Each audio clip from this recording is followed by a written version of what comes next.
Welcome to Workhorse Wrestling Network. You are gathered with us today for the Raw Review Recap Show. All right. Now, we started off the show with a face-off between Jey Uso and Damian Priest. Some words were said, but the line that I liked the best was Jey saying he got an Uber. If you know, you know. After that, we got DIY taking on the new World Tag Team Champions of the Awesome Truth, and solid match. But after the match, Ciampa refused to shake their hands, so we'll see how that moves on in the following weeks.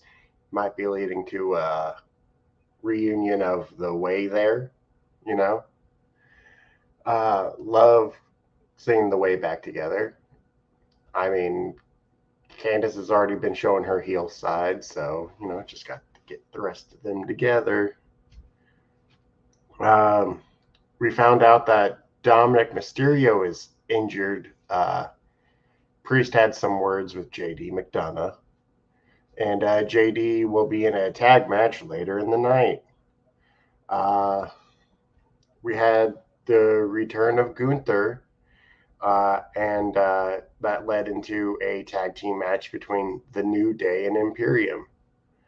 The New Day won, and after the match, Kaiser attacked Giovanni Vinci.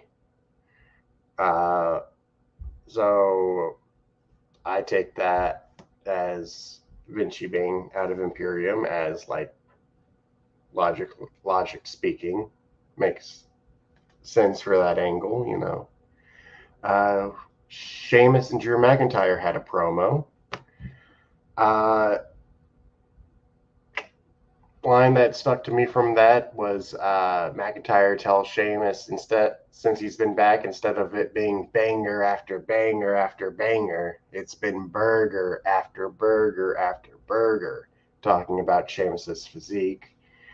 We then got a match between Shinsuke Nakamura and Sheamus. So Sheamus versus McIntyre seems to be where we're going with this, but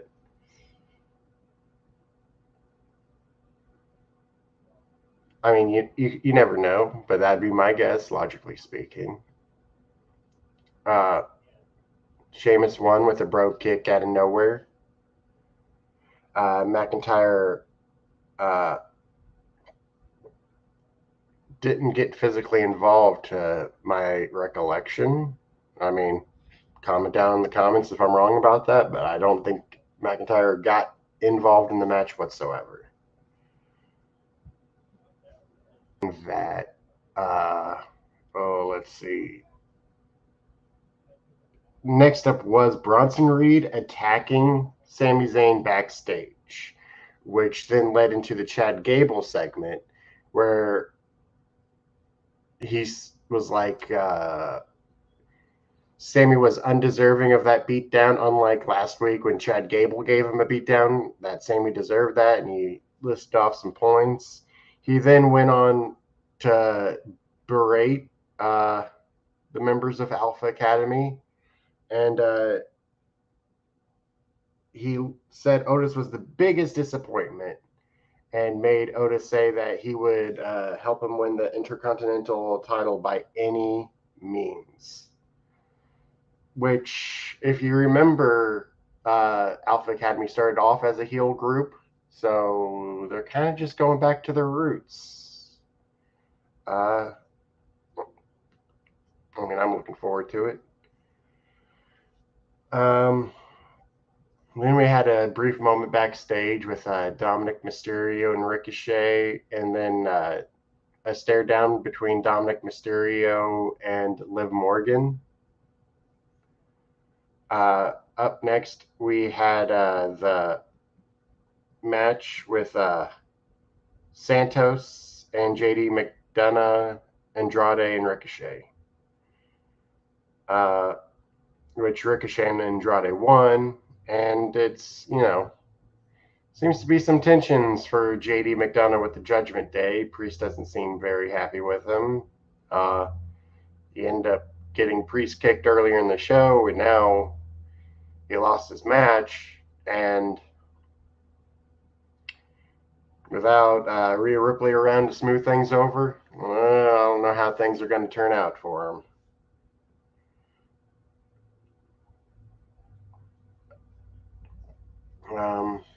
And we had a battle royale for the women's championship with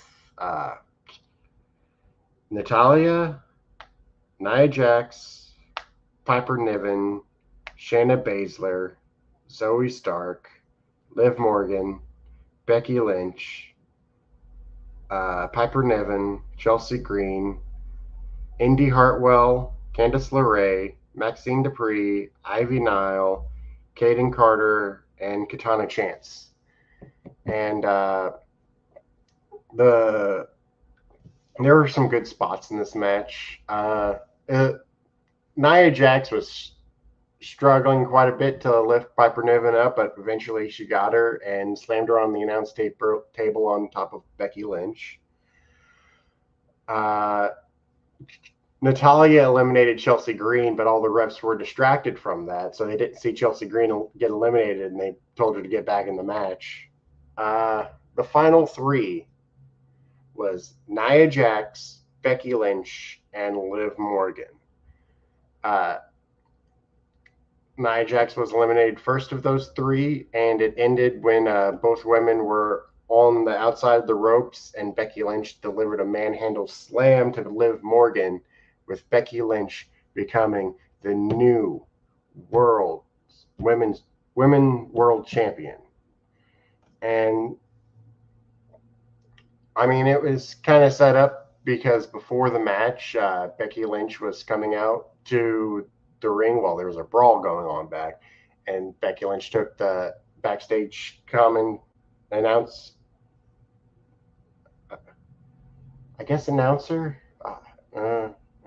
the interview person.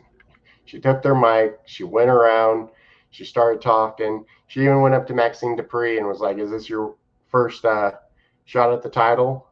Well, go out there and prove to the world why it's not going to be your last."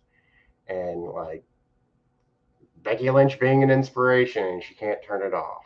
And it makes me feel like this is the right choice. Like we've seen Becky time and time again, but when the chips are down, it's good to choose someone who you know you can rely on, and she is definitely someone that can be relied on. So how I would grade this show would probably be like a B. Like wasn't great, but like very cohesive linear storytelling of point A leads to point B, which leads to point C stuff, like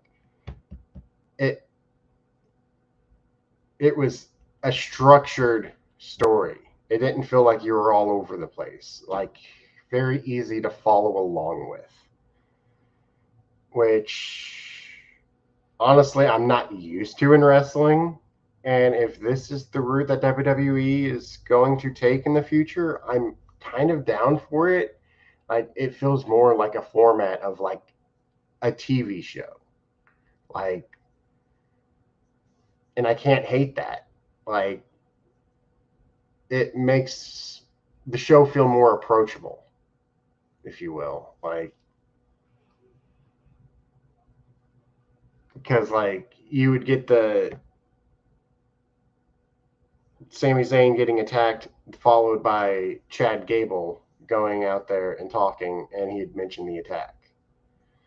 Like all the pieces were lined up to where it didn't feel like you're getting jostled around from place to place. Like everything was coming to you at one at a time. So, but given the matches, given the promos, I got to give it a B. Like,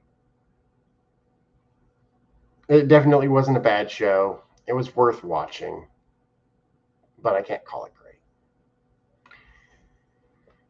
All right. Well, that's all I got to say about Raw.